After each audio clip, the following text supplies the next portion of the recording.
खुशामदीद नाजरीन, ईटीवी भारत की उर्दू नशरियात में आपका खैर मकदम है।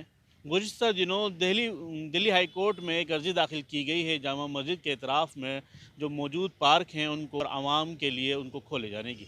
इसको लेकर हमारे साथ मौजूद हैं आरटीआई एक्टिविस्ट शाहिद गंगोही साहब। हम उनसे बात करेंगे कि इस पूरे मामले में क्या कुछ अब तक हुआ है और ये तनाज़ा कब से बरकरार है। सर, ये जो बात आपने जो सवाल रखा है उसके मुतालिक थोड़ा सा बैकग्राउंड में जाने की कोशिश करेंगे। 1975 में डीडीए ने जामा मस्जिद का ब्यूटिफिकेशन करने के लिए और इलाके के लोगों को स्वच्छ और साफ़ सुथरा वातावरण देने के लिए ये काम शुरू किया था। और उसी दौरान में ये सारा यहाँ पुरानी चीज़ें को डिमोलिश करके नीचे मीना बाज़ार में इनके पहले कच्चे दुकान बनाई गई। उसके बाद मीना बाज़ार का बड़ा टेंडर और प्लानिंग के साथ काम करने के बाद रिकंस्ट्रक्शन और रीडेवलपमेंट का काम मीना बाज़ार में हुआ और उसी के तहत जो है ना मीना बाज़ार की मार्केट बनाई गई और उसी के तहत जो है यहाँ नहरें पार्क डेवलप करके लोगों की को अच्छा वातावरण देने के लिए किया गया। अब जो इसमें जिस प्रकार का ब्यूटिफिकेशन कुछ दिनों तक चला, लेकिन कुछ माफियाओं के माध्यम से वहाँ जिस प्रकार का आज एनक्रोचमेंट है, पार्कों में भी एनक्रोचमेंट है, पार्क भी दूसरों के कब्ज़े में है और नीचे बुरा हाल है, सारे फव्वारे नहरें हमारी ख़राब हैं। और कई लोग इसमें सोशल एक्टिविस्ट पार्कों को लेकर डीडीए सलम डिपार्टमेंट दूसरी जगहों पे कॉरपोरेशन में चक्कर काट चुके हैं, लेकिन इसमें हुआ कुछ नहीं। हमारी जानकारी के मुताबिक इसमें एक पिटीशन सुहेल अहमद खान साहब जो एक्टिविस्ट हैं उनकी जानिब से लगाई गई, जिसकी 6 नवंबर डेट थी। अगली डेट उसमें 25 जनवरी है। इसी दरमियान एक अरसलान साहब के शख्स ने एक पिटीशन लगाई जिसमें 17 नवंबर को बहुत सख्त कमेंट्स दिल्ली हाई कोर्ट ने करे। चूँकि वहाँ पार्कों को लेकर जो है वो कुछ जो जामा मस्जिद के इतराफ़ में और नीचे के पार्क हैं उन पे अवैध कब्ज़े हुए हैं और इन हालात में टिप्पणी की है कोर्ट ने कि कौन सी सदी में हम लोग रह रहे हैं। कॉरपोरेशन के जो वो दायरे अख्तियार में आते हैं उनको कब्ज़ा खाली क्यों नहीं कराया जाता है।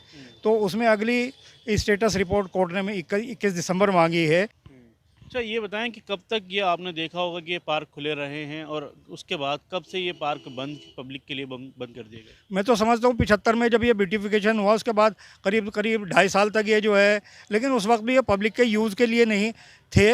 इसमें हरियाली कर दी गई थी, डेवलपमेंट कर दिया गया था। इसमें उस वक्त तक ये डीडीए के कब्ज़े में था और डीडीए का ही ताला इसमें लगा रहता था और डीडीए के कर्मचारियों को भी वहाँ करने में असुविधा रहती थी, चूँकि कुछ लोगों का वहाँ उसमें मुदाखलत थी जो वहाँ डीडीए के लोगों को भी ठीक से काम करने नहीं देते थे। सर, ये भी बात सामने आई है कि दिल्ली वक्फ बोर्ड इस पर दावा कर रही है कि वो पार्क जामा मस्जिद की जो वक्फ प्रॉपर्टी है उसमें उसका शुमार किया जाता है। देखिए, ऐसा है, ये डिस्प्यूटेड मैटर है, इधर वो वक्फ की प्रॉपर्टी है कि नहीं है।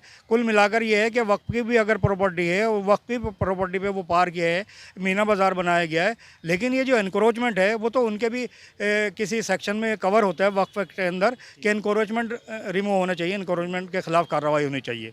इंक्रोचमेंट किस तरह का इंक्रोचमेंट आप कहना चाह रहे हैं? क्योंकि वहाँ जो आपने बताया कि जो मीना बाज़ार है वो तो खुद डीडीए ने आपने बताया कि वो बनाया था उसके लिए।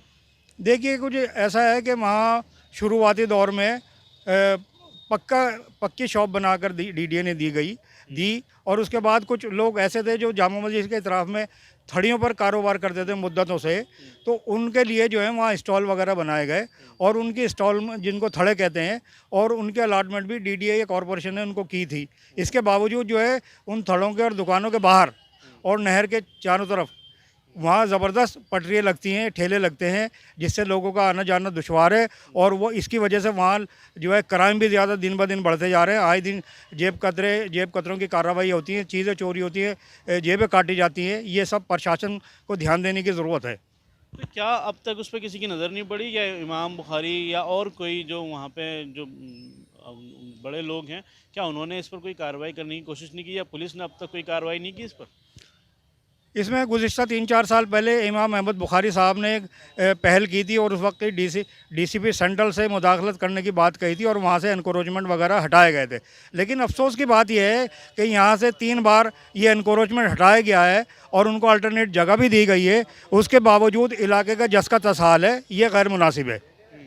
अच्छा, एक बात और मैं समझना चाहूँगा कि जो नहरें हुआ करती थी ये कब तक आपने देखी है कि वहाँ पे नहरें और क्या नाम है जो ब्यूटिफिकेशन का जो काम हुआ था वो कब तक बाकी रहा था और कब से उसकी हालत ख़राब हुई है? गालिबन पिछले 20 साल से तो हम यही देखते चले आ रहे हैं, वहाँ पूरा इनक्रोचमेंट है, फुहारे बंद हैं और वो सब डिसमेंटल की हालत में है, जिनकी मेंटेनेंस और रीडेवलपमेंट का काम होना बहुत ज़रूरी है। उसके बावजूद सरकार जो है वो चाहती है कि सौंदर्यीकरण हो। फेज़ 1 लाल किले का और चांदनी चौक का कर दिया गया है, ये भी पाइपलाइन में पेंडिंग है। इसके बावजूद कोर्ट की डायरेक्शन की भी अवहेलना होती रही है, जहाँ प्रशासन की मिलीभगत, मुआफियाओं की मिलीभगत का नतीजा है ये। अगर ये पार्क सर खोल दिए जाते हैं, जैसे कि अदालत ने भी डायरेक्शन दी है कि जल्द से जल्द उनको खोला जाए, तो अगर खुल जाते हैं तो क्या कुछ फ़ायदा होगा वहाँ की आवाम को? आवाम को फ़ायदा ये होगा जो दूर दराज ये राजघाट की तरफ जो वहाँ की आवाम, ख़ास तौर से महिलाएं, बच्चे सैर व तफरीह के लिए जाते हैं, वॉकिंग के लिए जाते हैं, तो उनको घर के नज़दीक ही एक अच्छा वातावरण मिल जाएगा पार्कों की शक्ल में। वो उनके बच्चे यहाँ फुटबॉल भी खेल सकेंगे, प्ले ग्राउंड बने हो वहाँ, और औरतें भी अपना जो है सैर व तफरीह के लिए वहाँ पार्कों में जा सकती हैं, अगर ये में हरियाली वगैरह कर दी जाए और आम जनता के लिए इसको खोल दिया जाए। चूँकि ये MCD एक पब्लिक अथॉरिटी है, पब्लिक अथॉरिटी की जिम्मेदारी है वो इनक्रोचमेंट को सारा दूर कराए और वो उसका रेनोवेशन करके पब्लिक के हवाले करा जाए, और उसके लिए सिक्योरिटी गार्ड वगैरह भी वहाँ लगाए जाएँ, ताकि दोबारा इस चीज़ की चीज़ें ना हो। हालांकि एक्ट में बाकायदा ये है कि जहाँ भी एनकरोचमेंट कॉरपोरेशन ये जो भी पब्लिक अथॉरिटी है हटाती है, उसका एक लेटर बाकायदा पुलिस को भी जाता है कि फ़र्दर इस पर एनकरोचमेंट ना हो।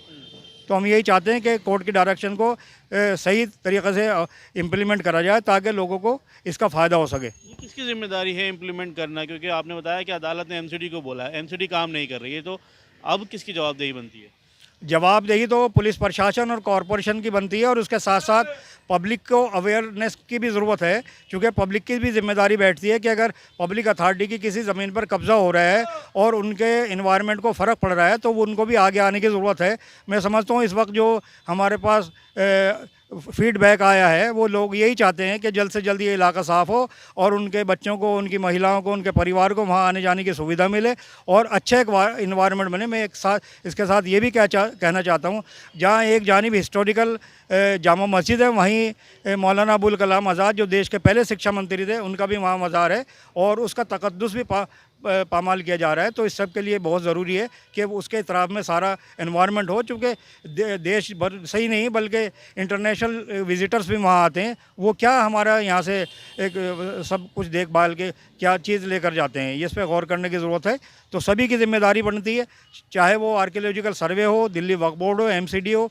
चूँकि DDA ने ये सब कुछ किया था, लेकिन DDA इसको ग़ालिबन 2007 में, इसको 2004 के आसपास ये सारी चीज़ें MCD को मेंटेनेंस के लिए हैंड ओवर कर चुकी है। ठीक, बहुत बहुत शुक्रिया सर बात करने के लिए। तो साफ कहना था उनका कि जल्द से जल्द इन पार्कों को खोला जाए, ताकि आवाम को बेहतर सहूलियात मिल सकें और उनको बेहतर आबो हवा मिल सके। जिस तरह से आप इनका कहना था कि गुज़िश्ता 1975 में जब ब्यूटिफिकेशन का काम किया गया था, तो तमाम पार्कों में और वहाँ पर ब्यूटिफिकेशन का जो काम था वो किया गया था, लेकिन उसके बावजूद कुछ सालों बाद वहाँ की हालत खस्ता होती गई और लगातार वहाँ पर इंक्रोचमेंट बढ़ता गया और अब हालत ये है कि वहाँ पर क्राइम का वो अड्डा बन चुका है। अब देखना होगा कि अदालत के इस हुक्म के बाद क्या वहाँ पर कोई कार्रवाई की जाती है। ETV भारत के लिए दिल्ली से मोहम्मद राही।